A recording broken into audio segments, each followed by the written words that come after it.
Hogwarts. Undercover Death Eaters replaced the Dark Lord introduction.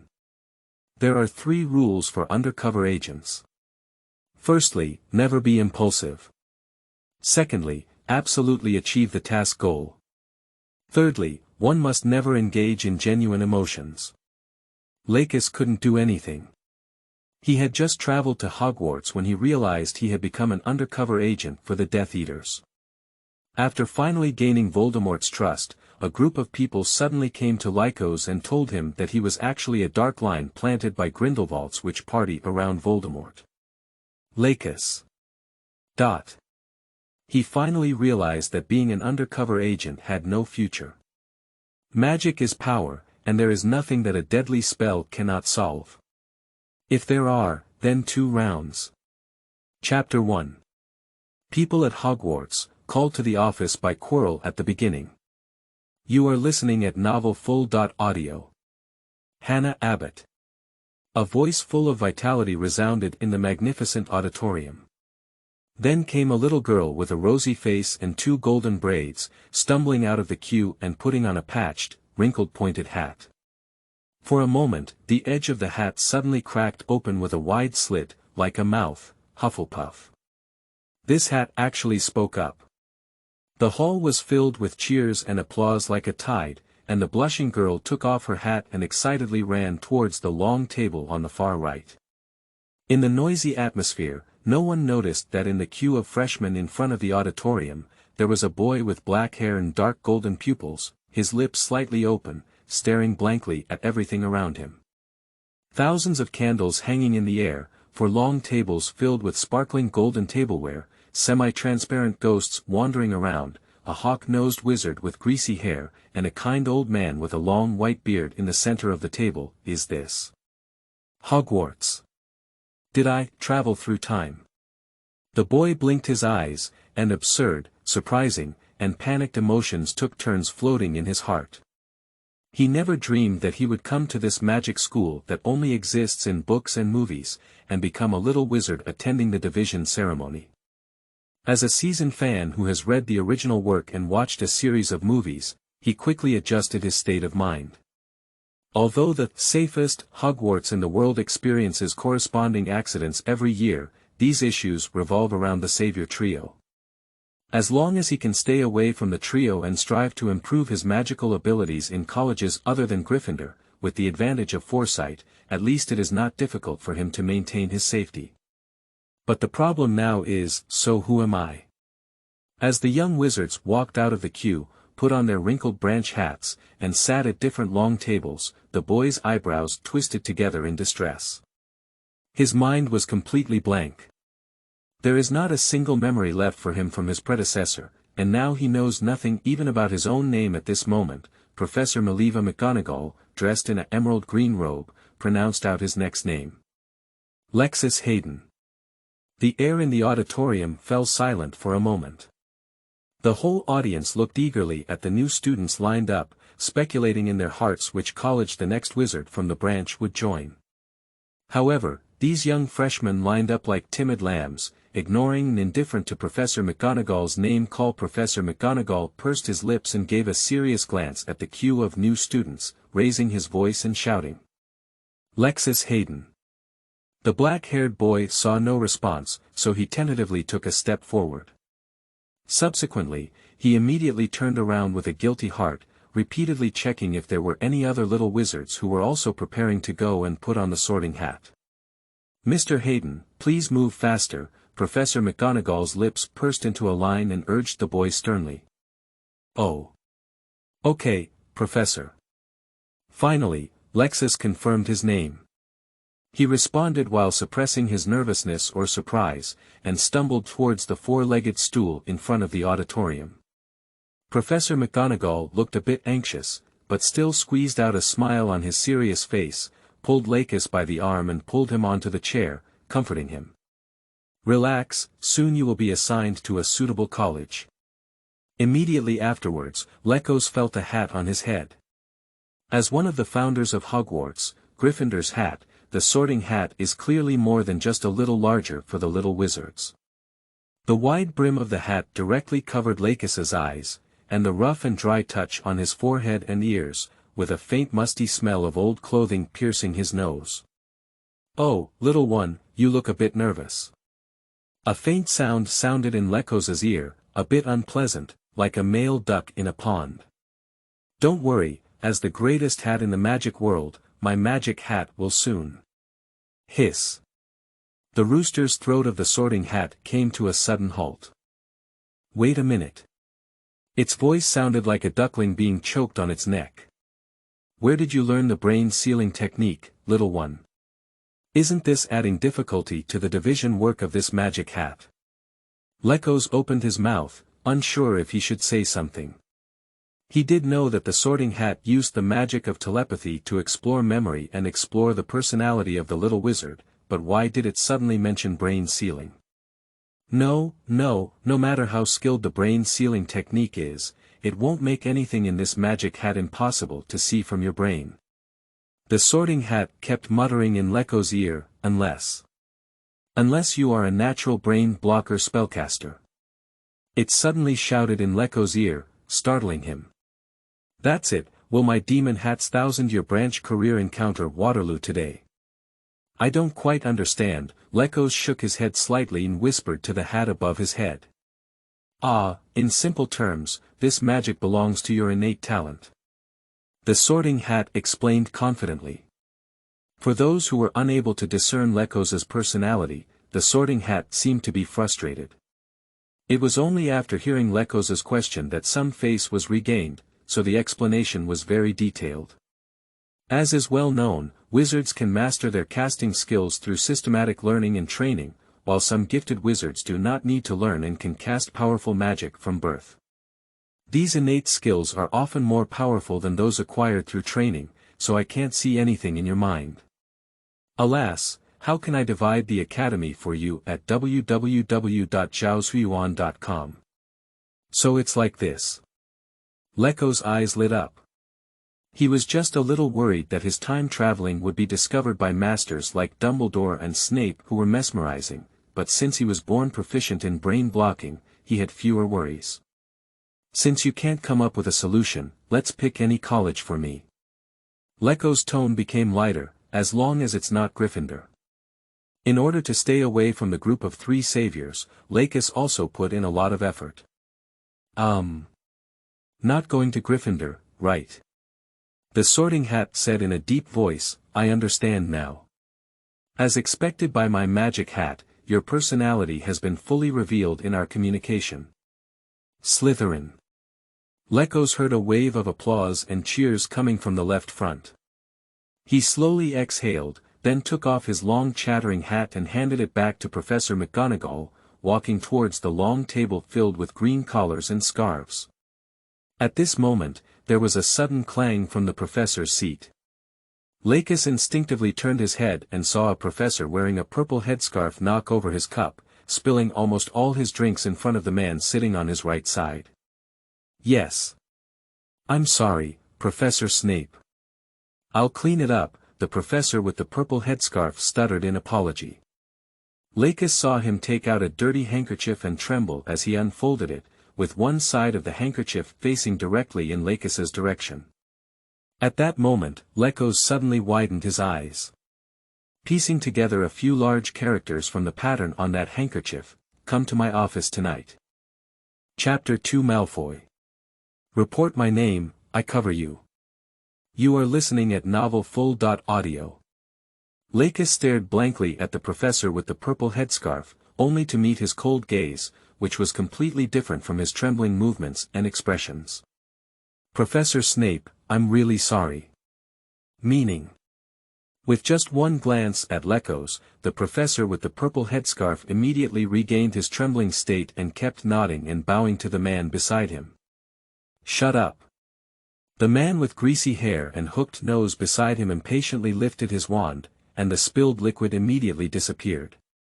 Subsequently, the man didn't even glance at him and turned his gaze back to the newly formed queue, staring at the green pupils of a thin little boy with round glasses with complex eyes. Lykos silently withdrew his gaze.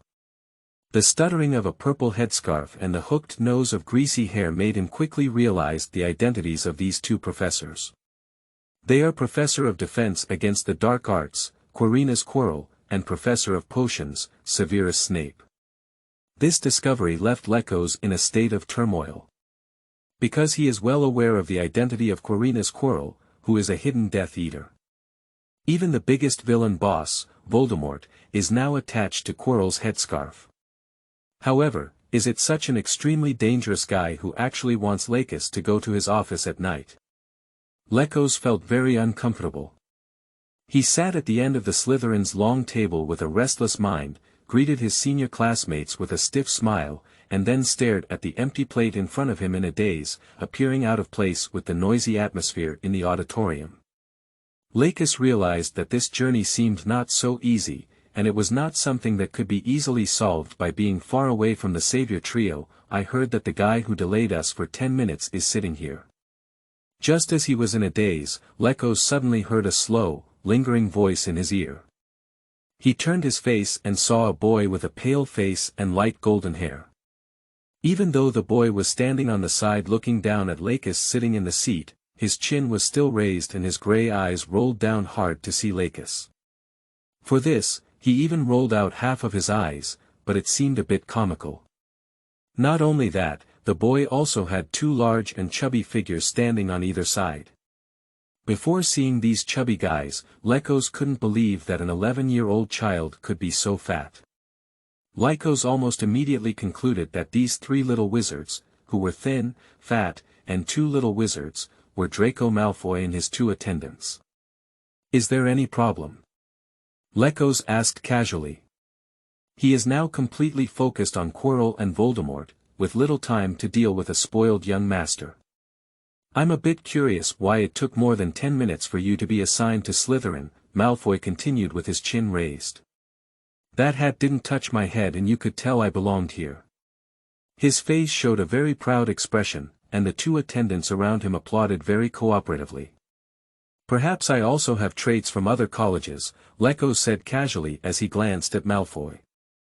I'll just say, I've never heard of a pure-blood person with the surname Hayden, otherwise it wouldn't be so difficult for that tattered hat, Malfoy said with a proud smile on his lips, lifting his chin. But you're lucky, as a mixed race, you eventually got into the best college at Hogwarts. This is Crabbe and Gore. He patted the chubby arms beside him. I'm Malfoy, Draco Malfoy, and my dad is a Hogwarts board member. Mixed race guy, if you have any trouble reporting my name in the future, I'll cover you up. Malfoy crossed his hips, without concealing his superior family background and ingrained sense of superiority. Thank you so much, Lykos grinned and let out a fake smile. I'm Lykos Hayden, nice to meet you. He perfunctorily introduced himself using a name he only learned a few minutes ago. Malfoy, on the other hand, was immersed in the pleasure of showing off his noble background, without noticing Lykos's perfunctory behavior. He thought he had never seen such a noble wizard before and felt ashamed of himself. If you want to stand, don't block others' way, okay? Malfoy was feeling proud when suddenly a cold voice came from behind him. He turned back angrily, wanting to see what dared to disturb his good interest in front of others. You. Malfoy's soon-to-blurt words were choked in his throat. On the aisle between the long tables of Slytherin and Ravenclaw, there stood a delicate little witch with porcelain-like hands on her back. Her soft and long hair looked like golden threads under the sunlight, particularly eye-catching. Those emerald-green eyes looked ahead indifferently, speaking to Malfoy and the others, but the expression on their faces seemed to have completely ignored them. She is clearly an 11-year-old little witch, but she exudes an icy and intimidating aura. Do you have any further questions? If there's nothing else, just move the aisle and don't block everyone's seats. Malfoy and the two chubby men instinctively squeezed on both sides, making way for a spacious enough passage. Zhaoshuyuan.com, thank you. The blonde girl nodded coldly and walked through the three without hesitation, sitting in an empty seat at the Slytherin's long table. Several little wizards who were blocked in the hallway by the Malfoy trio silently followed behind her, each looking for a small stool in a disheveled manner, but coincidentally, they were far away from the blonde girl's seat. No, why did I make way for her? It wasn't until then that Malfoy realized how embarrassing he had just said to give way, so he stomped his foot in anger. Crabbe, Gore, why do you two have to step aside? He turned his head and threw the pot onto the two attendants. I saw you gave up, so I gave up, Crabbe said straightforwardly. I saw Crabbe give way, so I gave way, Gore and his good brother were as straightforward. Malfoy. You're really two idiots. If it weren't for the old man with a white beard standing up, the three little wizards would probably have had to discuss here for quite some time. Welcome. Dumbledore, with long white hair and a white beard, smiled and opened his arms. Welcome everyone to Hogwarts to start a new academic year. The principal started speaking. Even Malfoy dared not confront the principal at the beginning of the school year, so he could only sit next to Lykos with his two attendants. But even when he sat down, he didn't forget to mutter softly to Lykos. I just gave way not because I was afraid of her, but because I was worried that someone might not find a seat before the principal spoke. Okay, I believe it, Lexus replied with a standard fake smile, revealing 8 teeth. Is it appropriate to play such an exciting game just as I first arrived in Chapter 3? You are listening at Novel Full.Audio. The dishes at the Hogwarts opening dinner were very rich and the taste was also quite good, much better than the English cuisine that Lykos remembered. However, Lykos felt the faint gaze that Quirrell occasionally looked at, feeling anxious about his future at Hogwarts and lacking much appetite. Malfoy is even less appetizing than Lykos. Across from Malfoy sat a haggard, gloomy-looking ghost, covered in blood all over his body. Nearby, trembling senior students discussed that his name was Barrow the Blood Man. This cold ghost made Malfoy feel like he was sitting in front of a chilly slaughterhouse eating a decapitated meal. I can't stand it anymore. After eating half of the black pudding, feeling the fishy smell in his mouth, Malfoy finally slapped the table and stood up. Crabbe, come and switch positions with me. He gave the chubby guy next to him a hard pat on the shoulder. Crabbe was wolfing down a steak when he heard Malfoy's request, and his movements froze in an instant. He looked solemnly at the blood man Barrow diagonally across from him, and then looked solemnly at Malfoy. Draco, I found that I seem to be deaf, Crabbe said vaguely, his cheeks pounding on the steak he hadn't swallowed. Malfoy was furious, his thin lips trembling. You idiot, come up with such a reason to deceive ghosts. He impatiently kicked Crabbe Redundant's buttocks and looked over at Goyle, who was sitting next to him. He raised his chin and said, forget it, don't expect this idiot. Goyle, you come and switch seats with me. Gore secretly looked at the blood man Barrow, and his terrifying gaze coincided with that of the ghost, causing him to shiver all over. He used his brain capacity, which was not much better than that of a monster, to weigh it and cleverly concluded that if he offended Malfoy, he would be beaten at most, and sitting in front of the blood man Barrow might lead to death. So, Gore also looked at Malfoy with a serious expression on his face. Draco, I seem to be deaf too. You two bastards. Malfoy angrily walked around behind Crabbe, pulling his arm and dragging it out. However, the tonnage difference between the two was too great, and Malfoy exerted all his might to pull him off his seat. Instead, he exhausted himself into a dog and squatted panting on the aisle between the two long tables. Lykos was gnawing on an apple, watching the farce of the three fools with enthusiasm, feeling that his worries about Quirrell and Voldemort had been diluted. At this moment, Malfoy seemed to notice someone watching the play, so he shifted his gaze to Lykos. Immediately, his eyes lit up. Hayden, come on, switch positions with me. Malfoy seemed to have found a savior and jumped up from the ground, grabbing Lykos' left wrist holding an apple. The smile on Lykos's face narrowed. I refuse. He is not accustomed to the habits of this young master. Don't be like this, Hayden, my dad is a school board member. Malfoy looked straight and resolute, and you are just a mixed race who has never heard of a surname. If you want to survive in Slytherin, you must have me covering you. I'm not interested. Lykos glanced at him speechlessly and prepared to pull his left hand back from Malfoy's hand. However, Malfoy's young master had a temper that could not be easily retracted. He suddenly pulled Lykos' wrist and muttered, "I can't pull the chubby Crabbe and Gore, can't I pull you?" With a creaking sound as the stool rubbed against the ground, Lykos was forcefully pulled, and the apple he had bitten in his hand fell to the ground, making it impossible to eat.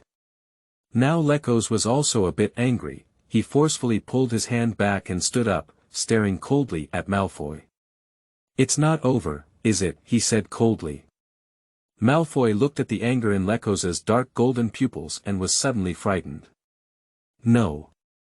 I just don't want to change seats, as for being so aggressive," he said with some confidence, while constantly winking at Crabbe and Gore next to him, asking them to support him. The two chubby figures nodded heavily, stood up together and widened their eyes, glaring angrily at Lykos.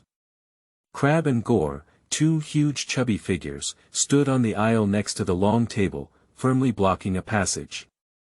Anyone standing opposite them would feel the pressure of several tons. However, even in the face of the glare from the three people, Lykos stood firmly in place without any signs of wavering. He felt a strange energy fluctuating in his body, and his right hand also had a faint impulse to reach into the inner pocket of his school robe and take out something, an instinct to pull out a wand and cast spells. As for Malfoy across from him, he was stared at by Lex and suddenly felt a chill all over his body. It was even more terrifying than eating face-to-face with the blood man Barrow. "Listen. Listen, our Malfoy family doesn't fight the wounded." Malfoy finally didn't dare to let the two attendants fight. He forced his face and said, "When you're healed, I'll fight you for 300 rounds. Hurt?" Lykos frowned slightly. "Yeah, otherwise why are you wearing a bandage?" Malfoy pointed to Lykos' foot. Lykos lowered his head and indeed saw a bandage scattered on the ground. He just remembered that when Malfoy pulled his wrist just now, it seemed like he had dropped something. Zhaozuiyuan.com Lykos instinctively raised his wrist, wanting to see what injury he had suffered. At the next moment, his pupils suddenly shrank. On the inner side of his left forearm, there was a pale red terrifying skull, with a huge venomous snake sticking out of its mouth like a strange tongue. This is Black Magic Mark. This mark is the unique mark of the Death Eaters, and it is often the core Death Eaters who possess this mark. This is because in the entire wizarding world, only Voldemort can apply the black mark to people. Lykos's face became extremely ugly. "Let me tell you, you are indeed injured." Malfoy's proud voice suddenly rang out, interrupting Lykos's thoughts. "Your face has turned pale like this. What are you still occupying a place here for? I suggest you go to the school for treatment." Lykos didn't speak, just hid his left hand in the wide sleeve of his school robe without a trace, and then silently picked up the bandage on the ground. "The seat is for you now." After speaking, he quickly turned around and left the end of the long table. "Now is not the time to get entangled with this young master. The most important thing is to hide the black magic mark on your arm." Lykos walked down the aisle, quickly wrapping the bandage grass around his left arm, while calmly lifting his head to look at Quirrell in the professor's seat. He is still submissive and strives to establish relationships with other professors. His acting skills are really good. Lexus can finally confirm that Quirrell called him to the office for no other reason. It must have been Voldemort who was going to arrange the next task for him. Is it appropriate to play so thrilling just after crossing over? Chapter 4. Slytherin Public Lounge. You are listening at novelfull.audio. The little wizards are always in a mess at banquets, and the previous dispute between Lykos and Malfoy did not attract much attention. After all, since the mischievous red-haired twins arrived at Hogwarts, the professor and student surprise and tolerance thresholds have been infinitely raised by them. Lykos's gaze was fixed on Slytherin's long table, and while no one was paying attention to him, he casually found a slightly empty seat and sat down. The dishes on the table are still very abundant. Knocking on the golden plate, reciting the dish name, and corresponding dishes will emerge from the plate. But Lykos was not in the mood to eat at the moment. The bandage on his left forearm was only hastily wrapped in a few laps, which would easily unravel and reveal the black magic mark covering it. It's impossible to tie a knot with just one hand, so it's also impossible to tie the bandage properly. Incarceros. Just then, a cold voice rang out. Lykos watched helplessly as the bandage on his left arm moved, quickly tying a beautiful bow that tightly wrapped around his arm. He looked up in surprise and saw a handful of soft, golden silk-like hair flowing down the table like a stream. Lykos realized that the seat he had accidentally chosen was actually opposite the blonde which he had just seen during his argument with Malfoy. "Your face doesn't look very good. Do you need to help you call Madame Pomfrey?" said the blonde witch, retracting her wand into her school robe pocket. Her voice remained cold and indifferent, with no hint of caring tone.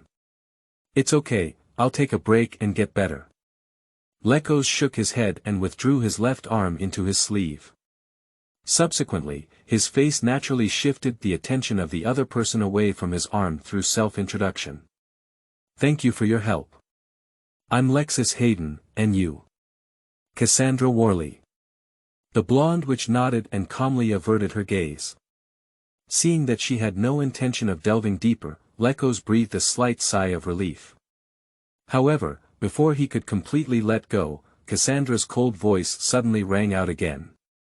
"Remember to ask the professor for help if you have any questions, don't just hold on to them." Lykos was stunned for a moment and looked at the little witch across from him again. Cassandra's green eyes were just staring quietly at the plate on the table, without showing any curiosity about the bandage on Lykos's arm, as if it was just a friendly reminder. "Okay," Lykos said. Subsequently, the two fell into a long silence, as if they were two worlds apart from the surrounding laughter. In this silence, Lykos slowly chewed on a piece of cheese, but began to think about the feasibility of seeking help from the professor in his heart. If he directly identified himself as a Death Eater, reported all intelligence about Voldemort to Dumbledore, and sought his refuge, would it be safer than being a cautious undercover agent? Lexis suddenly realized that Voldemort had not yet regained his strength. Perhaps this was the best opportunity to eliminate him. If we could gain Dumbledore's trust and quickly destroy all Horcruxes with the advantage of foresight, perhaps the danger of Hogwarts in the next few years would not have happened. Glancing at Quirrell, who was still acting obediently, Lykos quickly made up his mind. "Great, now that everyone has eaten and drunk enough, I want to say a few more words to everyone."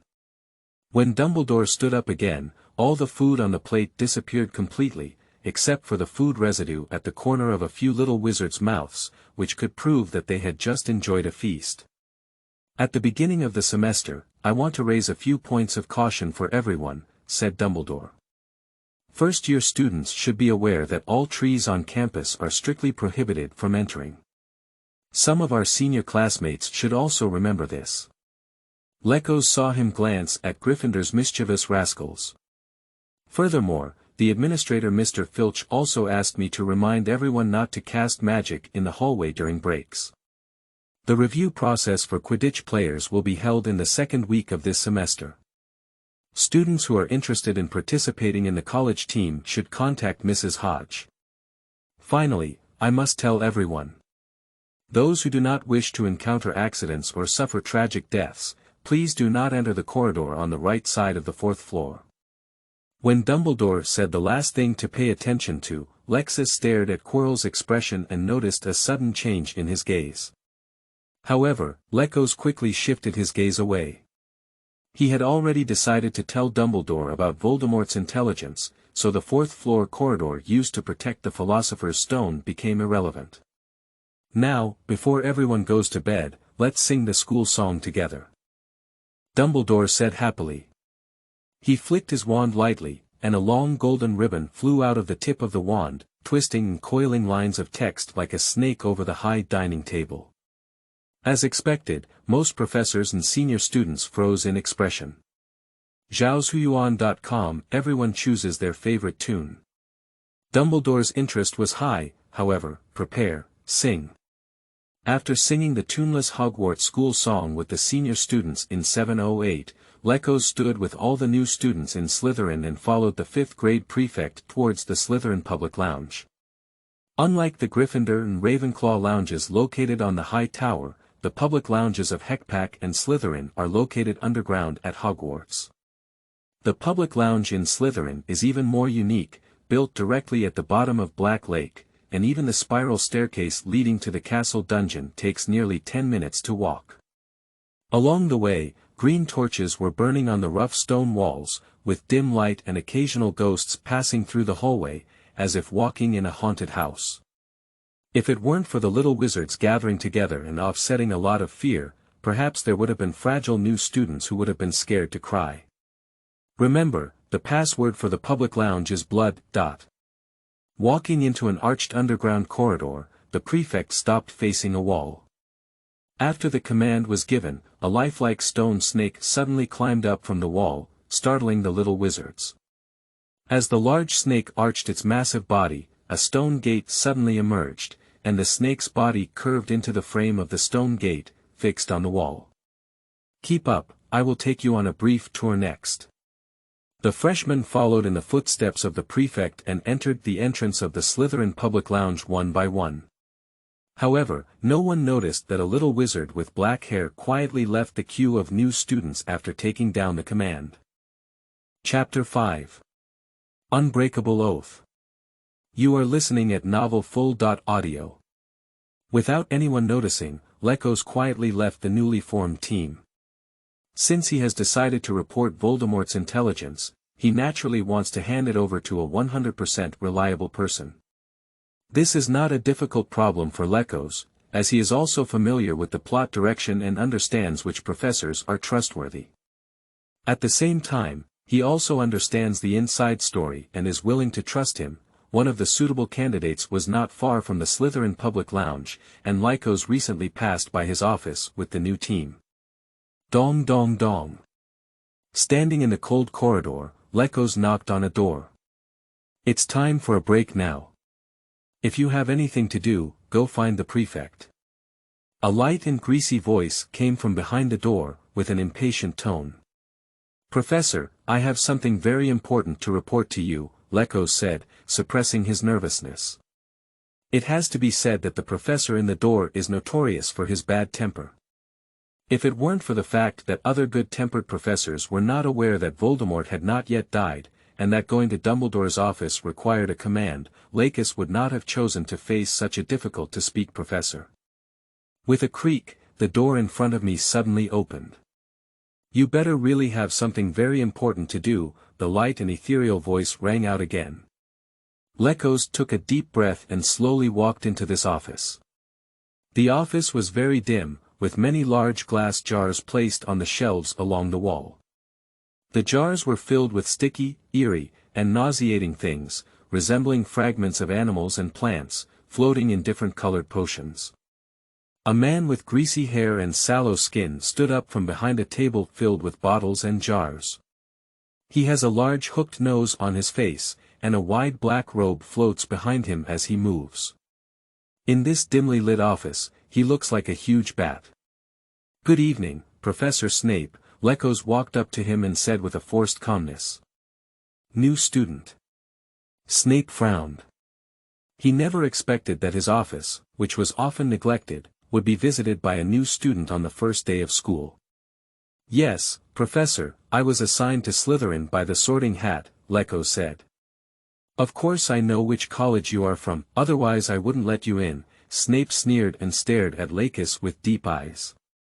Tell me, what do you mean by important things?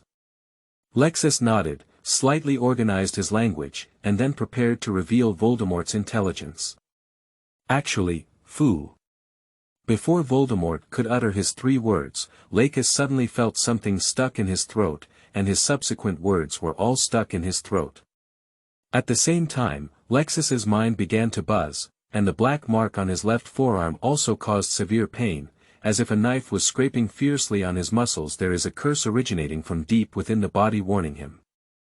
The back of Lykos's robe was instantly soaked in cold sweat. He quickly realized his recklessness. How could Voldemort be so reassured that he was a young Death Eater and didn't leave much behind? Lexus thought of a magic mentioned in the book, Unbreakable Vow. He was unable to break the unbreakable oath and reveal Voldemort's intelligence to Snape. If you want to forcefully break it, you may have to pay the price of your life. What are you trying to say? I don't have time to play riddle games with you, Snape's cold voice interrupted Lykos' thoughts. Lexus slowly lifted his head and stared at Snape's deep black eyes, his brain spinning rapidly. Professor, actually I have a question that I didn't understand. In the blink of an eye, he suddenly thought of the 3 questions asked by the original book, Listen up, to Harry. So he randomly picked one and asked, I want to know what's the difference between the boat-shaped aconite and the wolf-venom aconite. Snape fell silent, his eyes becoming very frightening. Is this what you call very important? Get out of here. He swung his sleeve fiercely, and Lykos was thrown out of the door. Lykos sat quietly and dejectedly under a green eerie candle, feeling that life at Hogwarts was as dark as the corridor before him. The black magic mark on the left arm is still tingling faintly. With an unbreakable oath as a constraint, his original plan was like a joke. Do you really want to be an undercover agent for Voldemort? Lykos rubbed his forehead, feeling increasingly helpless as he thought about it. He was well aware that Dumbledore was completely fishing when he brought the Philosopher's Stone to Hogwarts. Dumbledore needed to verify his conjecture about whether Voldemort was still alive, so he used the Philosopher's Stone as bait, and Voldemort was the hungry big fish. Even if he knew it was a trap, he could only choose to bite the hook. Under the surveillance of Dumbledore, if he were to act as an undercover agent for Voldemort, Lykos would be at great risk of exposure at any time. There's no way. Lykos leaned back against the rough stone wall in frustration, his eyes staring blankly at the spider webs on the ceiling. Zhaoshuyuan.com, little one, what's wrong with you? Just then, a curious voice rang in my ear. At the next moment, a pearl-white transparent body drifted into Lykos' sight. Lykos was startled and bounced up from the ground. I saw a ghost with long curly hair in front of me. He was wearing a very large wrinkled collar, but even so, his head was still swaying on the collar. I think I haven't introduced myself yet, have I? The ghost bowed very gentlemanly, but his head accidentally fell off his collar. He quickly straightened his head and coughed twice. Ahem, I'm Sir Nicholas de Mincy Popington, the resident ghost of Gryffindor Tower, but sometimes I come underground to talk to Barrow. By the way, little one, you were just saying, there's no way. Did you encounter any troubles? Lykos was stunned for a moment, and a thought suddenly came to his mind. Well, I did encounter some troubles, he nodded heavily and said solemnly, I had many questions I didn't understand when I was self-studying textbooks. I just came to see our dean, but he didn't want to answer them for me. He immediately assumed a distressed expression on his face. Nick exclaimed exaggeratedly, I actually met such a studious little wizard. It's really touching. Professor Snape is really irresponsible. Who said it's not? Lexus smiled somewhat guilty. Sir Nicholas, can you take me to the office of the Defense Against the Dark Arts professor? I still have some unresolved questions. Chapter 6. First Meeting with Voldemort. You are listening at novelfull.audio. Goodbye, Sir Nicholas, thank you so much. A small question, it's my honor to help the little wizard who loves learning. On the 3rd floor of Hogwarts Castle, Lykos and almost headless Nick bid farewell at the corner of the hallway.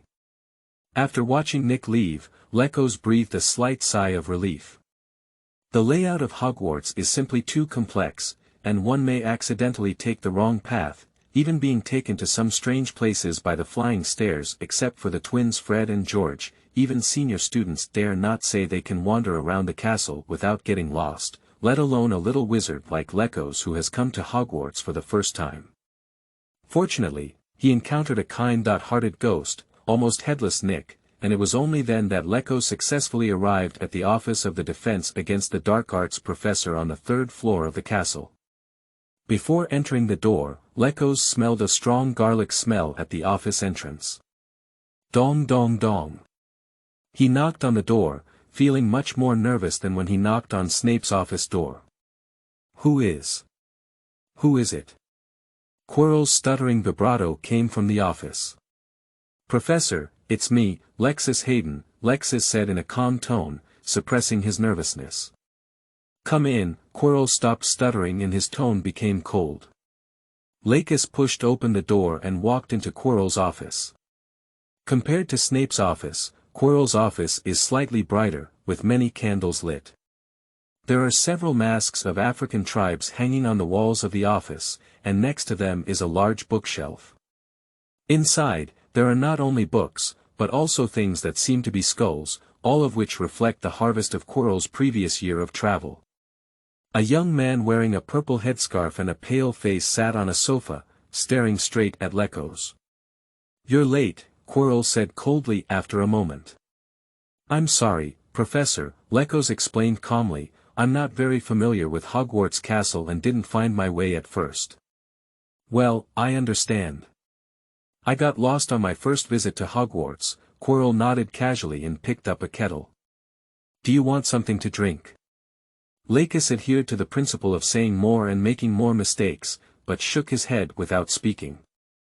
Since that's the case, let's get straight to the topic. Quirrell stood up from the sofa. The master has something to say to you. After speaking, Quirrell raised his hand and untied the purple headscarf from his head.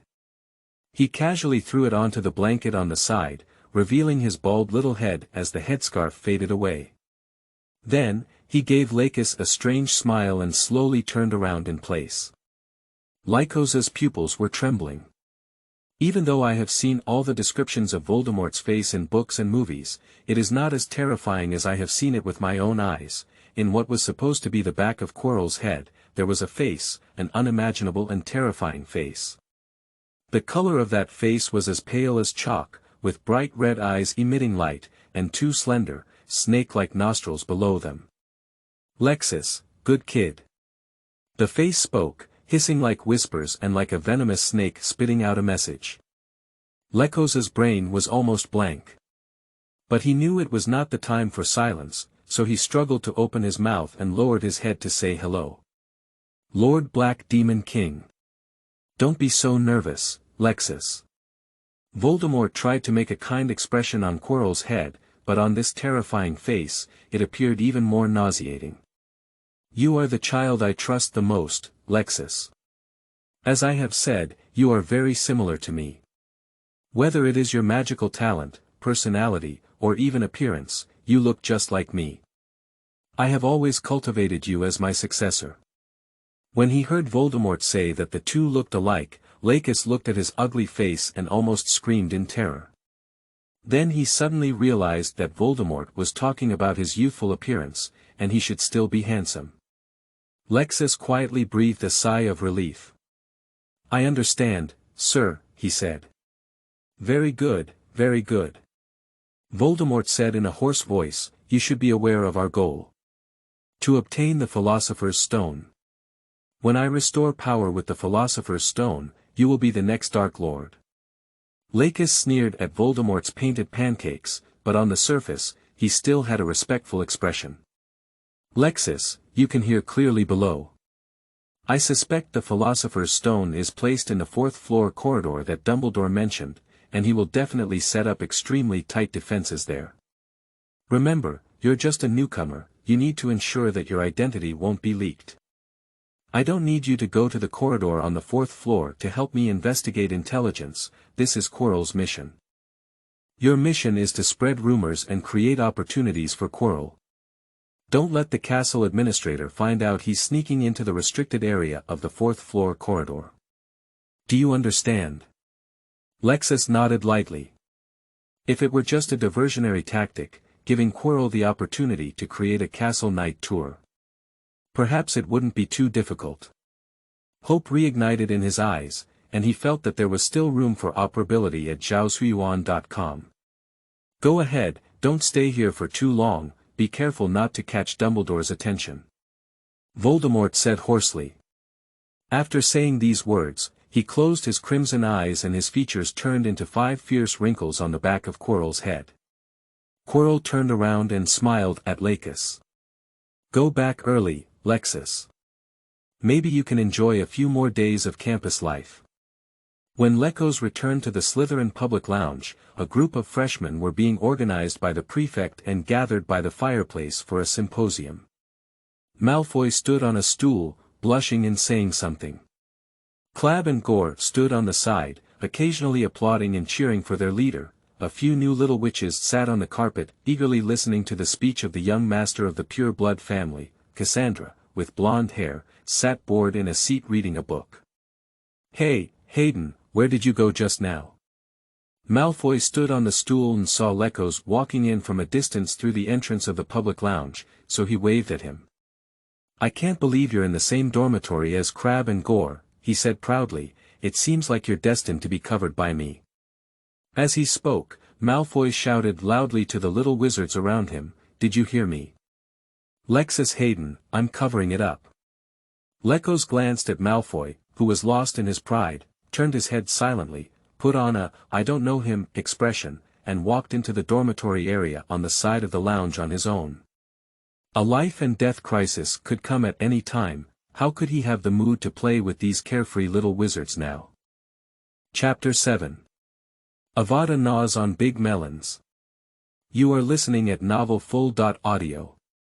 Draco, doesn't Hayden seem to give you much face?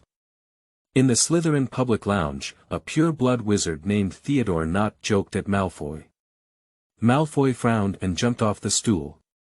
"Yeah, this guy doesn't give me face," he said indignantly. "He's the first person who dares not give me face from the Malfoy family. I must give him a long lesson."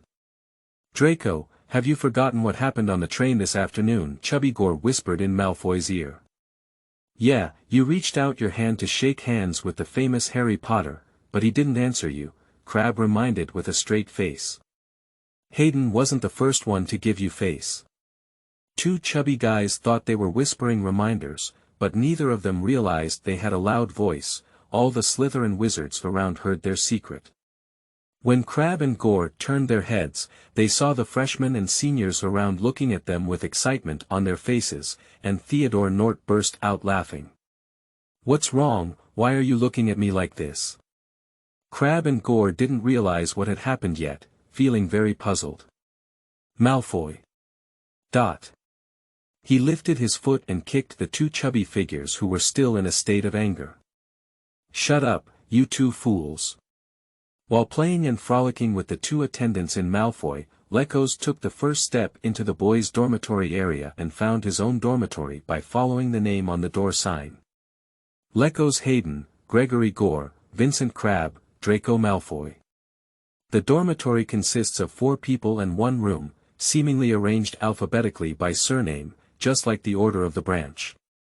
Malfoy and his 2 attendants happened to be separated, while Lykos unfortunately squeezed into this dormitory and became the light bulb. Among the 3 of them, Lykos sighed and obediently pushed the door open into the dormitory. Although he doesn't have any previous memories, his bed is easy to recognize. The luggage and packages on the other 3 bedside beds are exquisitely crafted and diverse, with 3 large piles squeezed together and shining brightly under the fireplace fire. And only the luggage on the bedside bed near the window is simple and simple. Rather than saying it's luggage, it's more like 2 old tablecloths tied in a knot, treating it like a package for things. In stark contrast to the packages of 3 pure-blood roommates, it appears to be the beginning of poverty in the style of Tom Riddle and Severus Snape. There's nothing bad about it, at least Voldemort and our potion professor both made a name for themselves in the end. Lykos shrugged and comforted himself. He untied the tablecloth from his luggage and began counting the items he had: a few second-hand wizard robes, a second-hand wizard hat, a pair of second-hand dragon leather gloves, and a whole set of second-hand textbooks and learning tools. Sure enough, everything inside the package cannot be separated from the word second-hand, which is in line with the positioning of a mixed-race impoverished student. However, Lykos didn't complain much about this, and even breathed a sigh of relief.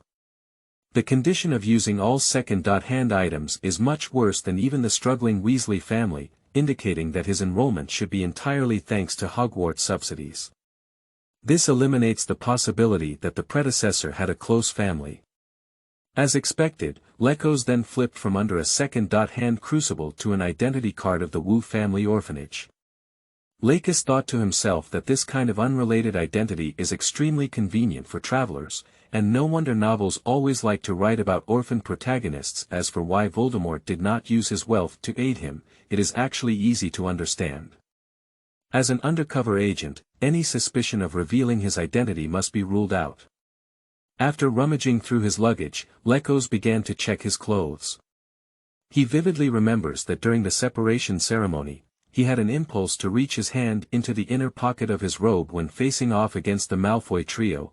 The inner pocket of the wizard's robe is his wand, 2 pieces. The 2 wands are almost identical with the same material, the same shape and the same texture. Lykos almost immediately thought of the purpose behind these 2 wands, dealing with the flashback curse. One of the wands is used to cast some forbidden spells, while the other wand is used for daily classes and exercises to conceal the fact that one knows other spells. Not only that, a spare wand can also handle special situations such as being disarmed or the wand being damaged. Thinking of this, Lykos enthusiastically picked up one of the wands, intending to test what kind of spells he could cast. Expelliarmus. He raised his wand and recited an extremely popular spell from the book. Except for a slight tremble of the wand, nothing happened. Stupefy. Lykos didn't believe in evil and recited another common spell. The wand remained motionless.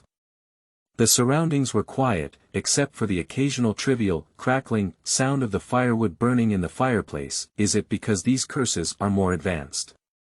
I haven't learned them yet from the book garden. www.zhaozhuyuan.com.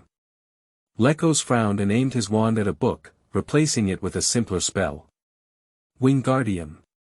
This is the spell of the floating spell, theoretically the most basic among all the spells that have appeared in books. However, the book still lay quietly on the bed, without even a single page moving. Lykos. He couldn't accept being an undercover agent favored by Voldemort and not even knowing how to use a floating spell. Can it be said that in this real world of magic, spells are actually different from the books and movies he has read before? Can we only learn magic from scratch like other freshmen? Lykos collapsed on the soft bed, feeling dejected, and raised his wand before his eyes, staring at the complex and strange texture of the wand. Did you really not encounter the kind of good thing where you can have powerful power just by crossing over? He casually pointed his wand towards the door, imagining the scene of directly using a deadly spell to kill Voldemort. So he really recited it out, Avada Kedavra.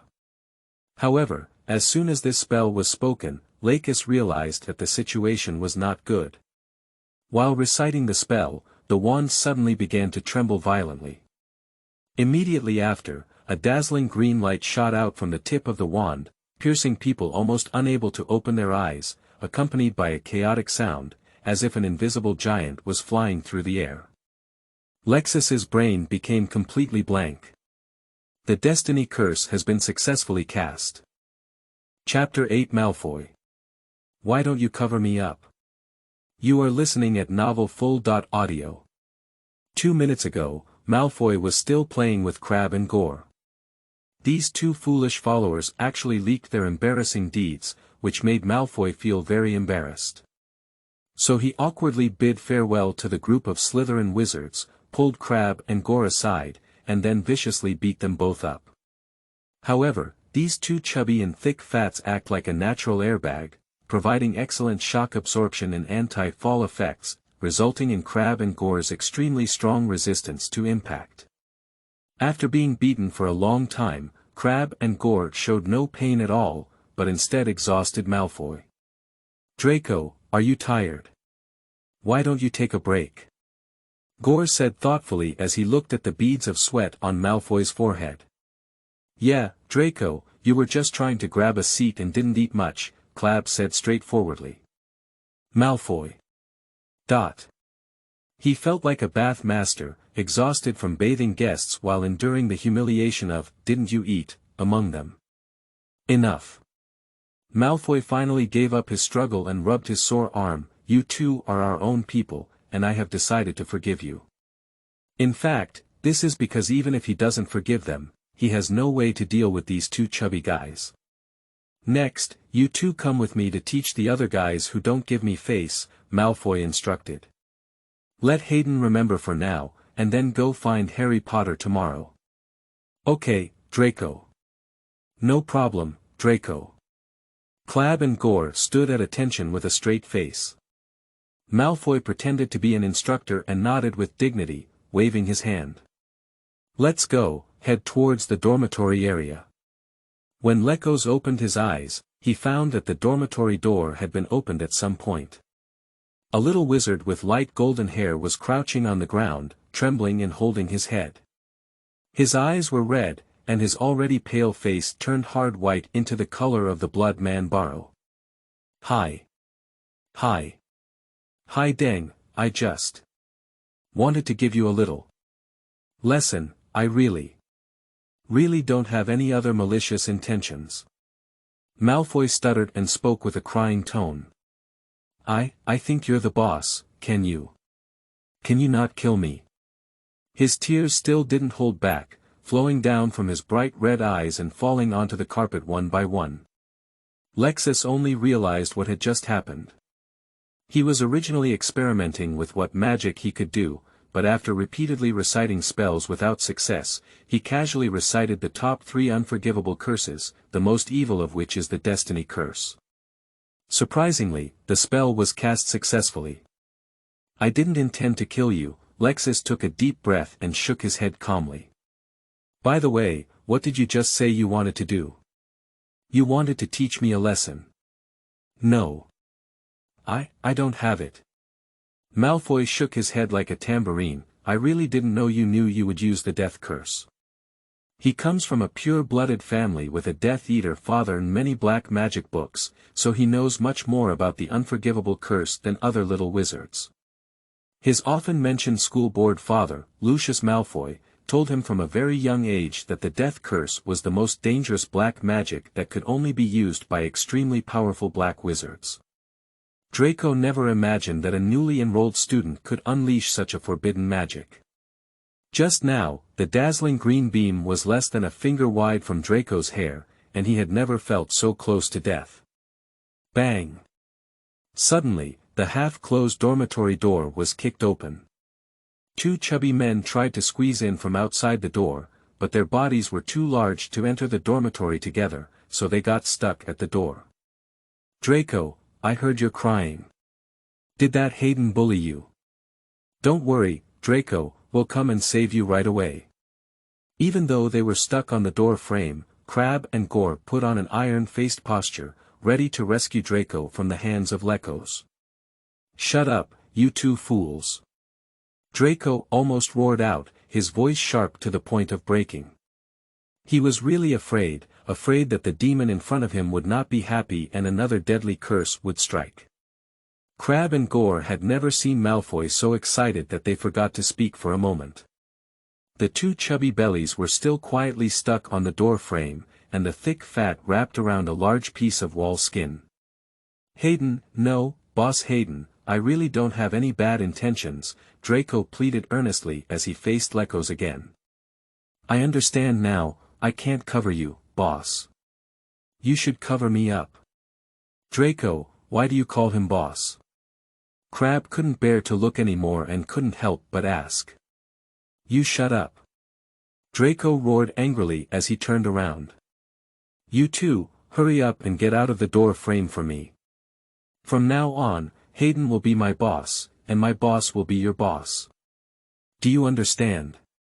But Gore's little brain couldn't turn around. Zhaoshuyuan.com, no, but do it. Draco roared. Okay, Draco. No problem, Draco. Crabbe and Gore instinctively stood up straight and squeezed together, stomping their feet heavily to show their determination. Boss. They looked at Lykos together and shouted loudly. Lykos looked at the strength of the 2 chubby guys stomping their feet and felt the entire ground shake. I don't seem to have agreed with you to consider me the boss yet. He pinched his brow and felt a slight headache. What kind of thing is this? I scared my roommates with an unforgivable curse as soon as school started, and then I was begged by 3 roommates to become the boss. Do I look very dark and astringent?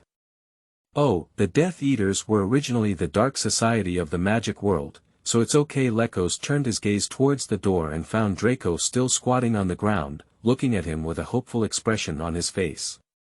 He sighed and decided to deal with this issue first. The secret of being able to cast the lethal curse by oneself cannot be revealed. Can you guarantee not to leak the secret? His expression became cold as he rubbed his wand repeatedly with his left hand. If I know my secret has been leaked, I want you to know the consequences. I promise I won't say it. Draco raised his hands above his head and loudly assured, really, I haven't had time to secretly seek your advice on magic myself. How could I leak it to someone else? Okay, I understand. Lexus nodded lightly and stood up from the bed. But if you want to recognize me as the boss, I need to see your sincerity first. He walked up to Draco and spread out his hand to him.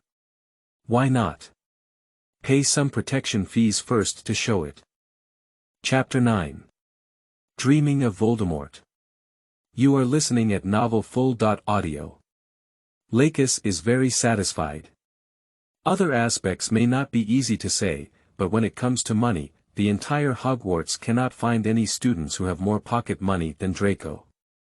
The problem of lack of money was easily solved, at least in the next few days at Hogwarts. Lykos didn't have to live so frugally. But now another problem has arisen, so how can we solve this black mark? Lykos propped his chin with his index finger and looked distressed at the wall on one side of the dormitory door. When the destiny curse successfully hits a person or animal, it will act on the soul level, instantly stripping the soul from the body and causing painless death. The body hit by the lethal curse will not cause any damage on the surface, nor will it show any signs of violence. However, if the destiny curse hits an object other than the living target, the soul-level attack becomes more physical damage, and the high temperature and powerful impact of the spell may cause combustion and even explosion. Now, the wall hit by the death curse has been scorched into a large area of burnt black, and the exquisite green patterned wallpaper on the wall has turned into a piece of carbon powder scattered all over the ground. This kind of wall condition, others can basically tell at a glance that someone in the dormitory has cast a spell, which is very unfavorable for Lexus to hide his secrets. Perhaps we can use a repair spell to fix it, Draco suggested nearby. That's great, that's a great idea.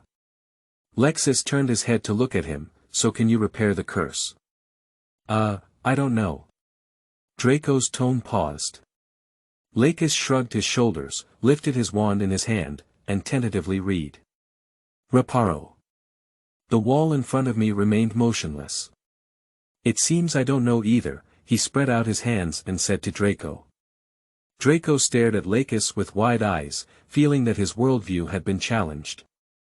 A wizard who can use an unforgivable spell wouldn't be able to use a repair spell that is relatively simple and countless times simpler. Wow, was Hayden responsible for this big black spot? Crabbe finally squeezed out from the door frame and leaned towards the wall, exclaiming, "It's so cool. It's so good to keep it. Pay attention, this is the boss." Gore also leaned in. In just a few minutes, he seemed to have accepted the fact that he had a new boss and put on a dog-like appearance. Lykos rested his hand on his forehead, feeling that a small Slytherin could even give birth to these two lying dragon and phoenix chicks, which was truly rare in his life. Forget it, I don't expect you guys anymore. He shook his head and decided to figure out a solution for himself. Gore, if the class leader is still in the public lounge, you can ask him to help copy a copy of the schedule on the bulletin board using the copy curse. Remember, use a large enough parchment to cover this black spot. Lykos thought he had explained everything in detail, but when he turned around, he found Gore standing still in place. Boss, what is the schedule? Gore asked with a serious expression on his face. Forget it, Draco, you better go. Lykos looked up at the sky. I don't trust the two of them going. Draco, on the other hand, is completely accustomed to the sluggishness of his two attendants and has become accustomed to it. He truly deserves to be our boss. Why didn't I think of such a wonderful solution? He ignored Gore directly and gave Lykos a thumbs up with a pleasing expression on his face. Subsequently, Draco quickly rushed out of the dormitory, intending to stop the prefect in the lounge before he could go back to rest. 5 minutes later, Lykos clapped his hands and looked at the dormitory with satisfaction. Clab and Gore had clumsily swept the black powder from the ground into the green flames burning fireplace, and the surroundings were clean and tidy. A large course schedule was posted on the wall next to the door, covering the previous black spots tightly. For a moment, Lykos and his team's dormitory had a somewhat exemplary style of loving learning. "All right, we're done." Lykos waved to his 3 roommates, "Everyone go to bed early. There's still a spell class tomorrow morning." After speaking, he extinguished the candle in the dormitory and lay down on his bed near the window first. Gore and Crabbe were very obedient, so they fell sharply onto their respective beds. In less than 2 seconds, deafening snoring came from the 2 beds near the door of the dormitory. Ah. Are you 2 pigs? Lying in bed, Lykos heard Draco scream and jump out of bed, unable to bear it anymore, waking up his 2 attendants one by one. "Remember, you 2 will wait for me and Big Brother to fall asleep before going to bed." Lykos rolled over and lay on his side, glancing at Crabbe and Gore, who were wrongly standing at the door as door gods. He chuckled softly and turned his head to look out the pitch-black window. The window of Slytherin's dormitory is not filled with fresh air, but with deep black lake water. Occasionally, glowing underwater creatures swim past the window, illuminating a shimmering wave of light. Lykos watched the scene in the lake and unconsciously closed his dark golden pupils. "Little guy, looking for Shuyuan www.zhaoshuyuan.com, I found that you are very similar to me when I was young. Not only is it this ambitious personality, but also your appearance, almost as handsome as I was at the time." In a daze, Lykos seemed to hear a hoarse voice. "I seem to have heard this passage before. By the way, it was in Quirrell's office." "Indeed, Voldemort left a deep impression on me, even dreaming." He was drowsy and vaguely judged that he was dreaming. "You've been a big help to me, little one, tell me what you want." That hoarse voice rang out again. Lykos was taken aback for a moment, feeling that this passage was very new. Voldemort never said it when he was in Quirrell's office. He opened his eyes curiously. Susu. Susu. Firstly, the sound of leaves being blown by the wind can be heard in one's ears. Then a patch of green came into view.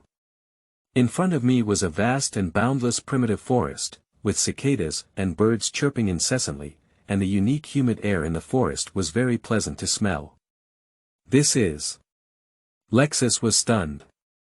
Before he could distinguish the scene in front of him, he suddenly felt his lips opening and closing uncontrollably, and said a few words. "Ah, so you want to learn magic." That hoarse voice came from one side again. Lykos instinctively turned his head and saw a thin wild wolf. This wolf has a terrifying tumor growing on the side of its neck, with 3 cracks on the tumor, forming a rough face. "Then I need to take a look at your qualifications first. Only those with exceptional talents have the chance to become wizards." That hoarse voice came from the tumor on the neck of the wild wolf. Chapter 10. Memories of the Past. You are listening at novelfull.audio. Little one, I didn't expect you to be really a wizard. The tumor on the side of the wolf's neck made a hoarse sound. But if you want to learn magic, you also need a wand. It's not difficult, there are many wizards dying in this forest, it depends on whether you can find their relics alive. The scene in front of Lykos suddenly froze. Immediately after, the wild wolf suddenly disappeared, and the dense leaves began to rapidly fall and change color. Yellow leaves danced in the sky, and a thin, loose carpet was laid on the ground. "Lykos, your magical talent is better than I imagined." The same hoarse voice, but I don't know if it's an illusion. This voice seems to have more confidence than just now. Lykos turned his head and then froze for a moment. The wild wolf that had just grown tumors is gone, replaced by a huge black bear. There is a bald patch on the black bear's belly, just like the previous lump, which has also cracked 3 gaps, like a messy face. The next moment, the face suddenly opened the 2 gaps above, revealing a pair of crimson eyes. Since that's the case, it's better not to learn those boring little spells. I think I should teach you some more powerful magic. The screen freezes once again, but this time, the seasons in the forest have not changed, and the surrounding environment has not changed much. It seems that time has not passed long. When the yellow leaves that were frozen in the air began to fall again, Lykos found himself holding a wand. In a daze, he seemed to say a string of characters in his mouth. In the next moment, a dazzling green beam gushed out from the tip of the wand and shot fiercely towards a large tree not far away. A squirrel was poking its head out of a tree hole, its small eyes instantly filled with green light. Pada. The squirrel fell into the thick and crispy pile of yellow leaves next to the tree trunk, and was soon covered by the fallen leaves, leaving no further movement. The screen froze, and the swirling yellow leaves in the air turned into swaying snowflakes in a blink of an eye. The surrounding big trees were bare, with silver snow falling on the treetops. Occasionally, when the wind blew, they shook and shook off, blending with the snow on the ground. Ha, ha. Suddenly, a hoarse laughter came from behind. Lykos turned around and saw a thick viper unusually not hibernating, but entangled around a tree trunk. The viper raised its head and revealed the pale yellow scales on its chin to Lykos. The scales also cracked 3 cracks, and a pair of eyes and a mouth appeared more vivid than before. Ha ha ha, the face laughed wildly. Learn a brilliant black magic in 3 minutes, Lexus. Your black magic talent is the only one I've ever seen in my life. Listen, with your talent for black magic and my guidance, you will definitely become a great black wizard. Lykos, as long as you obediently listen to me, I will make you the next Dark Lord. When the leaves turn green again, the environment in the forest has undergone significant changes, and it seems that a considerable amount of time has passed. Lykos stood under the tree and saw a young wizard lying on the ground, painfully covering his head, occasionally emitting screams of fear. Shut up, Quirrell. A hoarse voice came over. Starting from today, I will be your esteemed master. If you don't want to die, it's best to recognize reality. The wizard panted heavily and slowly released his hands that covered his head. Lykos saw that the hair on the wizard's head quickly peeled off and turned into a bald patch. Subsequently, 3 cracks appeared on the back of his head, along with 2 slender, snake-like nostrils that had never appeared before, transforming into a terrifying face. Ah! The magic of an adult wizard. I've been waiting for this moment for 11 years. That terrifying face laughed happily. Even though Lykos was in a dream, he still felt a chill in his heart. If he were not a young wizard with unstable magic, but an adult wizard, he would probably have been taken over by Voldemort long ago. At that moment, Voldemort's crimson eyes narrowed. Wait. Lykos, come over here. Lykos felt his footsteps move and walked straight to Quirrell's back, in front of Voldemort. Ah, it turns out that your talent is not only reflected in black magic. He let out a hoarse voice. I actually found a naturally born brain-blocking spellcaster. Voldemort's ferocious face curved into an evil smile. Very good, very good. His hoarse voice became passionate. Since that's the case, I don't have to worry about Dumbledore discovering your problem. Listen, Lykos, we'll be leaving for England soon. Quirrell will help you enter an orphanage. When you receive the admission letter from the owl, you'll be a student at Hogwarts. It seemed like something suddenly occurred to him, as he suddenly seized control of Quirrell's body and raised his wand towards Lykos. Extend your left hand, Lexus. In the dream, Lykos uncontrollably extended his left arm in front of Voldemort. He felt a cold wand tip pressing against the inside of his arm. Zhaozuiyuan.com, I hope this black magic mark can make you always remember that your identity was first a Death Eater, and then a Hogwarts student. Understand? Ah! Lykos let out a scream and suddenly woke up from his dream. The black magic mark on the left forearm is faintly painful, and the scene of being imprinted in the dream is still vividly remembered. He looked at his left forearm, and the bandage wrapped in the black magic mark was intact. The bow tied by the blonde witch named Cassandra was still beautiful and firm. Lykos let out a long breath. He keenly realized that the scenes in his dreams were likely to have actually happened, coming from memories in his subconscious body. That is to say, our predecessor and Voldemort had known each other several years ago in the forests of Albania, and we also learned a lot of black magic under Voldemort's guidance. That makes sense.